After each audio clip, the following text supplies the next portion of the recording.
नमस्कार दोस्तों, NDTV India पर एक बार फिर आप सब देख रहे हैं रफ्तार रिबूटेड। मैं हूं आपका होस्ट शम्स। आज मेरे साथ एक बहुत ही ख़ास कार यहाँ खड़ी है जिसका नाम है रोल्स रॉयस गोस्ट और ये है इसका बहुत ही ख़ास ब्लैक बैच एडिशन जो अब हिंदुस्तान में आ गया है। ये कई तरह से अलग है रोल्स रॉयस गोस्ट के रेगुलर मॉडल से।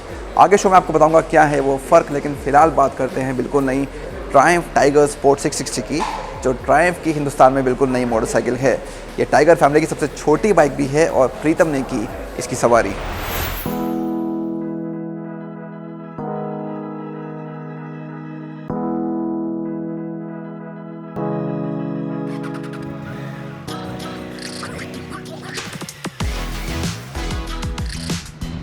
एक बढ़िया घुमावदार पहाड़ी सड़क पर हमारे साथ है ट्रायम्फ टाइगर परिवार की सबसे छोटी सदस्य नई टाइगर स्पोर्ट 660।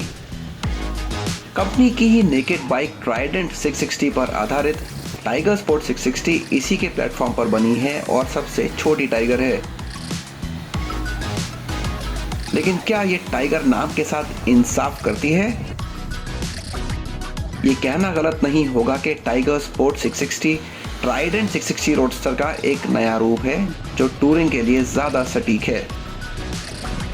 हम नई टाइगर स्पोर्ट 660 की सवारी करने के लिए 200 किलोमीटर लंबी राइड पर निकले हिमालय की गोद में, देखने के लिए कि बाइक क्या पेश करती है।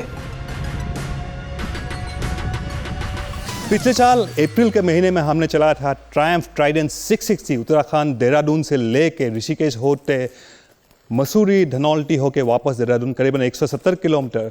आज हम उसी रूट पे चला रहे हैं नया टाइगर स्पोर्ट 660। जी हाँ, ये ट्रायम्फ ट्राइडेंट 660 के ऊपर ही आधारित है। सेम इंजन है, मोरलेस चैसी भी सेम है, लेकिन इसमें काफ़ी कुछ बदलाव किया गया है। नया बॉडी वर्क है, विंडशील्ड है वेदर प्रोटेक्शन के लिए, और इसका सस्पेंशन ट्रैवल जा रहा है काफ़ी ऊंचा है ट्राइडेंट से। और ये सब बदलाव के बाद इसका वजन ट्राइडेंट से करीबन 17 किलो ज़्यादा है। और आज हम चलाएंगे इसको एक लॉन्ग राइड पे, देखेंगे नया टाइगर स्पोर्ट 660 कैसा है। अगर आपको एक नई प्रीमियम बाइक खरीदना है, अगर आपको एक छोटी बाइक से बड़ा बाइक खरीदना है, तो क्या है ट्रायम्फ टाइगर स्पोर्ट 660 आपके शॉर्ट लिस्ट में होना चाहिए। स्प्लिट एलईडी हेडलैम्प्स के साथ टाइगर स्पोर्ट 660 का चेहरा काफी दमदार दिखता है।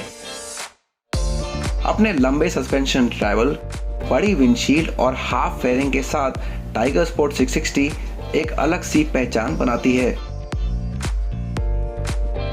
ये ट्राइडेंट से लंबी है और इसका कद भी हल्का सा ज्यादा है, तब भी ये रोडस्टर से काफी कुछ साझा करती है।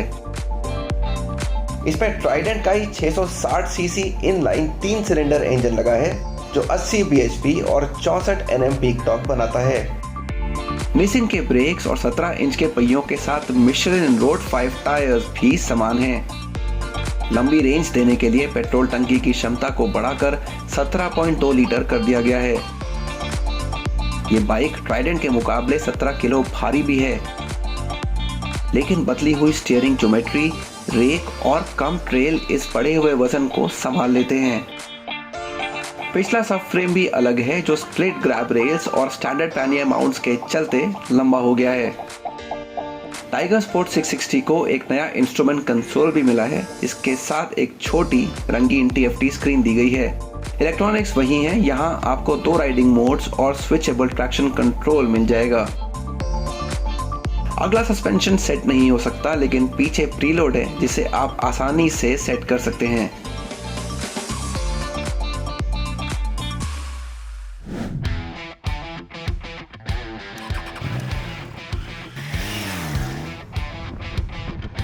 टाइगर स्पोर्ट 660 का ये इंजन पूरी RPM रेंज में काफी दमदार दिखता है। पावर डिलीवरी अच्छी है, एक्सेलरेशन बढ़िया है, फ्लैट टॉप कर्व से बड़ी रेंज मिल जाती है और बाइक हल्की रफ्तार पर भी छठे गियर में आसानी से चल लेती है। इंजन हमेशा एक स्पोर्टी एहसास देता है और छोटी गियरिंग सवारी को और मजेदार बना देती है। हालांकि 5,500 RPM के ऊपर आपको कुछ वाइब्रेशंस जरूर महसूस होंगे। पहाड़ी रास्तों पर तो बाइक आपको और भी ज्यादा पसंद आएगी। इसके बढ़िया संतुलन और हैंडलिंग का आपको यहीं पता चलेगा। ऐसी सड़कें इस बाइक को ज्यादा भाती हैं।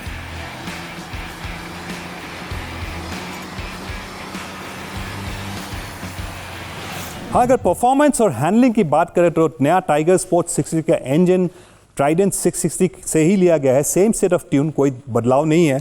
तो इंजन काफ़ी रिस्पॉन्सिव है, काफ़ी मज़ेदार है चलाने में। आपको 5500 आरपीएम से ऊपर हल्का फुल्का वाइब्रेशन ज़रूर महसूस होगी हैंडल बार और फुट पैग में, लेकिन इतना भी नहीं कि आपको परेशान करे। लेकिन सबसे लाजवाब बात है 17 किलो वज़न इसका ज़्यादा है ट्राइडेंट 660 के, लेकिन ये जो रेक जो ज्योमेट्री जो चेंज किया है उसके बदौलत इसका हैंडलिंग इतना लाजवाब है। आपको लेफ़्ट राइट एक अगर पहाड़ी सड़कों पे आपको चलाना पसंद है तो ये बिल्कुल कंट्रोल में रहता है। हैंडलिंग सुपर्ब है, लाइन बहुत मेंटेन करती है। ओवरऑल परफॉर्मेंस और हैंडलिंग के मामले में आपको कोई शिकायत नहीं मिलेगी। अगर आपका पहला बड़ा बाइक खरीदना, आपके पास बजट है 10 लाख के करीब ऑन रोड, तो आपको टाइगर स्पोर्ट 660 ज़रूर सोचना चाहिए एक बार। अगर आपके पास बड़ी बाइक है तो परफॉर्मेंस में, टॉप एंड परफॉर्मेंस में थोड़ी सी कमी ज़रूर महसूस होगी, लेकिन अगर आपको इतना तेज़ नहीं जाना है तो इसमें आपको मज़ा ज़रूर आएगा। टाइगर स्पोर्ट 660 ना सिर्फ बढ़िया हैंडलिंग की पेशकश करती है, बल्कि इस मामले में ये सबसे अच्छी मिडिल वेट बाइक्स में से एक है। इसका एहसास और पकड़ शानदार है और आप नए सवार हो या पुराने, बाइक आपको ज़रूर लुभाएगी। तो आखिर में सवाल ये आता है कि 8,95,000 रुपये में आपको टाइगर स्पोर्ट 660 लेनी चाहिए नहीं। अगर आपको middle weight sport touring bike खरीदना हो, आपका पहला बड़ा बाइक हो, तो आपको इस सेगमेंट में मिलेगा कावासाकी वर्सेस 650 जो इससे सस्ती है, और सुजुकी वी-स्टॉर्म 650 XT जो लगभग सिमिलर प्राइसिंग है। लेकिन सुजुकी है वी ट्विन इंजन और उसमें हालांकि एक 19 इंच फ्रंट व्हील है, और कावासाकी वर्सेस है पैरेलल ट्विन इंजन। इसमें जो ट्रिपल इंजन का जो परफॉर्मेंस मिलेगा, जो साउंड मिलेगा, जो रोमांच मिलेगा आपको, उन दोनों में उतना मज़ा आपको नहीं आएगा मेरे हिसाब से।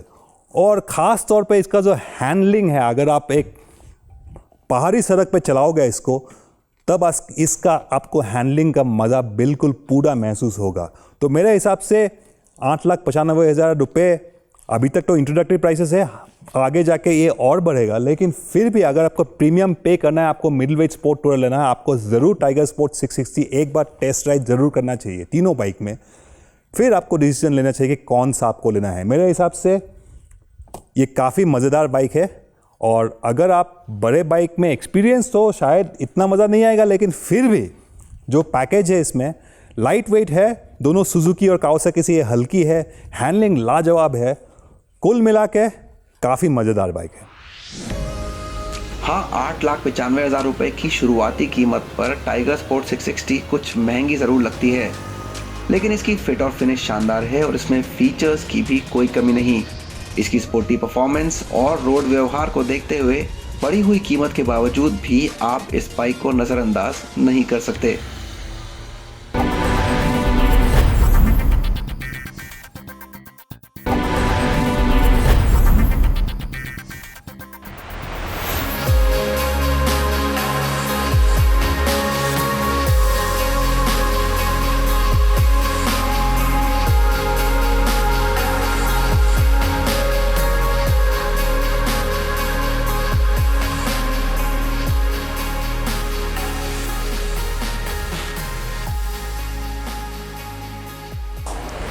ब्रेक के बाद आप सभी का एक बार फिर स्वागत है रफ्तार रीबूटेड पे। और अब बात करते हैं इस नई Rolls Royce ghost black batch की।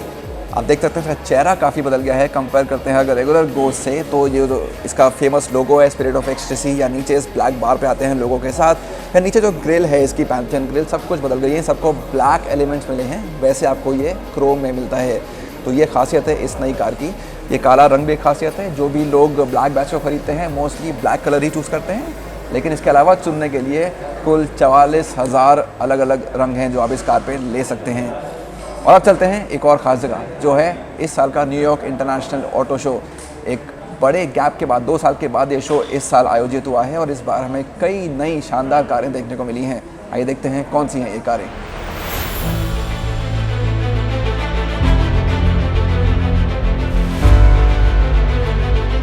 उत्तरी अमेरिका के सबसे बड़े और सबसे पुराने मोटर शो में से एक की वापसी हुई है 3 साल के अंतराल के बाद।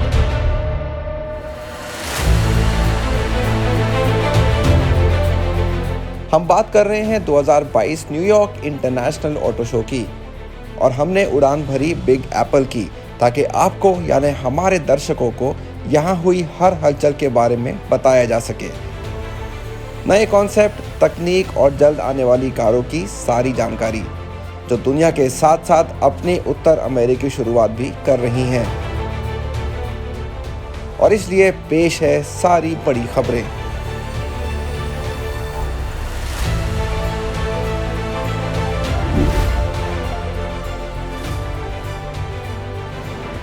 यहाँ न्यूयॉर्क इंटरनेशनल ऑटो शो पर किया की तरफ से 2 प्रीमियर कार्स हैं। एक टेल्यूराइड, उसकी बात हम थोड़ी देर में करते हैं, वहाँ काफ़ी लोग हैं, लेकिन अभी आपको मैं ये दिखा देता हूँ। नीरो, जो कि हमेशा से इलेक्ट्रिफिकेशन स्ट्रैटेजी के मामले में किया के लिए एक बहुत महत्वपूर्ण मॉडल रहा है। तो इसमें आप सिर्फ एक हाइब्रिड, प्लग इन हाइब्रिड और इलेक्ट्रिक मॉडल ही पाएंगे, क्योंकि इसमें नॉर्मल गैसोलीन या डीजल मॉडल्स हैं ही नहीं। ये इसका नया रूप है, बिल्कुल नई कार है ये, और इसमें आप नया जो डिज़ाइन लैंग्वेज है किया का, इसके चेहरे में तो देख ही सकते हैं। लेकिन एक और चीज़ है इस कार के बारे में जो बहुत लोग जिसके बारे में बहुत लोग उत्सुक हैं, ये जो कॉन्ट्रास्ट ब्लेड फीचर दिया गया है साइड में। अगर आप चाहें तो इसको बॉडी कलर में भी ख़रीद सकते हैं, लेकिन ऐसा आप क्यों करेंगे, क्योंकि मेरे ख्याल से इससे बहुत सही कैरेक्टर मिलता है इस कार को। बहुत इंटरेस्टिंग फीचर है। पीछे भी पूरा नया डिज़ाइन लैंग्वेज और इंटीरियर में भी, ख़ास करके अगर आप EV6 की बात करें तो जो एक नया मॉडर्न किया का इंटीरियर है सस्टेनेबल एलिमेंट्स के साथ, वो सब आपको इसके कैबिन में भरपूर दिखाई देगा।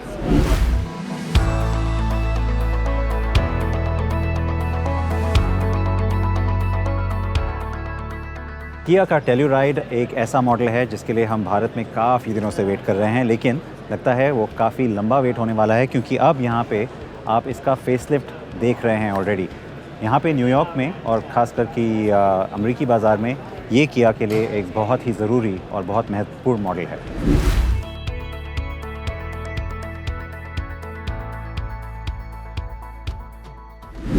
किया EV6 eGMP प्लेटफॉर्म पे बना ये नया मॉडल भारत में बहुत जल्द लॉन्च किया जाएगा।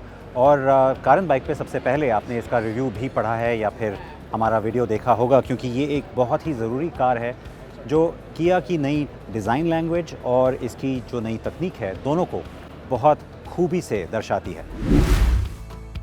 ये तो किया थी, लेकिन रुकिए, हम इसकी बहन को कैसे भूल सकते हैं। हाँ, Hyundai ने भी न्यूयॉर्क में काफ़ी शोर मचाया।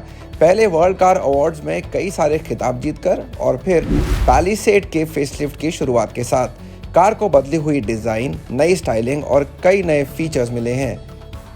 लेकिन ज़्यादा दिलचस्प बदलाव कैबिन के अंदर हैं। 12.3 इंच की टच स्क्रीन, ये एक नया फीचर है Hyundai की नई पैलिसेड SUV में।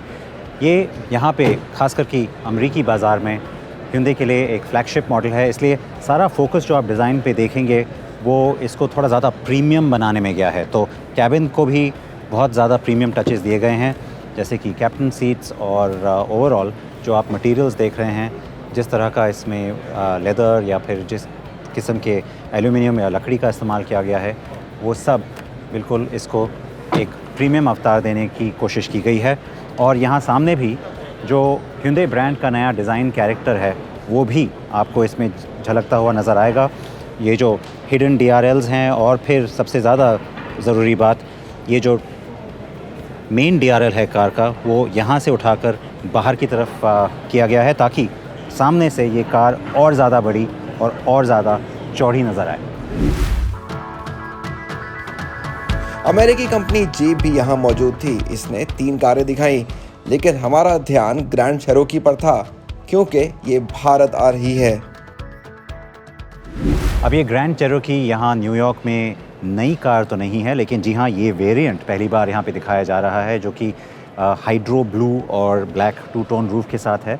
और मैं आपको ये भी बता दूं कि ये वो ग्रैंड चेरोकी नहीं है जो कि भारत आएगी। मुझे सिर्फ ये रंग बहुत पसंद आ गया, इसलिए मैं इसके साथ हूँ, क्योंकि ये है 4xe यानी कि plug in hybrid version. Bharat में हमारे पास जो कार आएगी वो भारत में ही असेंबल की जाएगी। इस साल के आखिर तक आने की उसकी उम्मीद है, और वो car 2 litre turbo petrol engine और 8 स्पीड ऑटोमेटिक गियरबॉक्स के साथ लॉन्च की जाएगी।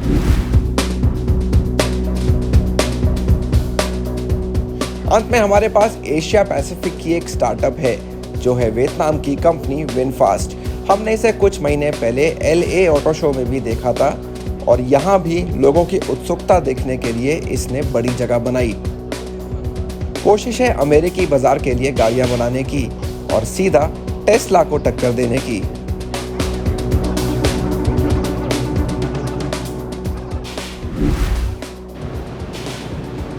विनफास्ट एक नया ब्रांड है जो कि वियतनाम से है और वियतनाम के विन ग्रुप का एक हिस्सा है। ये सिर्फ 5 सालों से कारें बना रही है ये कंपनी और यहाँ अमेरिका में काफ़ी हलचल है इसके इंट्रोडक्शन को लेकर, क्योंकि पिछले साल दुनिया भर में विनफास्ट ने सिर्फ 30,000 कारें बेची थी। इस साल शायद 42,000 होंगी, लेकिन आगे चलते हुए इस कंपनी की जो ग्रोथ एस्टिमेट है वो काफ़ी बढ़िया है।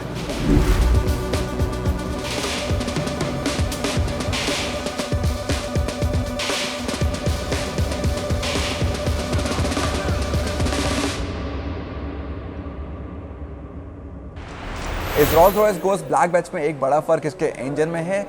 इंजन जो है वो 6.75 लीटर का है, बड़ा V12 इंजन है, 12 सिलेंडर हैं और गोस्ट से कंपेयर करें तो ज़्यादा ताकत भी आपको मिलती है। वहाँ है 563 bhp, यहाँ है 592 bhp, 900 Nm का पीक टॉर्क है और 0 से 100 किलोमीटर प्रति घंटे की रफ्तार पकड़ने में कार को सिर्फ 4.7 सेकंड लगते हैं। तो ये कार वाकई में काफ़ी स्पोर्टी और काफ़ी तेज़ है। कैसी लगी आपको ये कार हमें ज़रूर बताइए और हमें लिखिए ट्विटर पे, हमारा हैंडल है कार एंड बाइक हिंदी। आज के शो में बस इतना ही। अगले हफ्ते से फिर होगी मुलाकात कुछ और नई कार्स के साथ और कुछ और नई बाइक के साथ। तब तक अपना ध्यान रखिए, सड़क पर बिल्कुल सेफ रहिए। कार में बैठे हों तो सीट बेल्ट पहनना बिल्कुल ना भूलिए और स्कूटर और बाइक्स पे हेलमेट लगाना बिल्कुल ना भूलिए।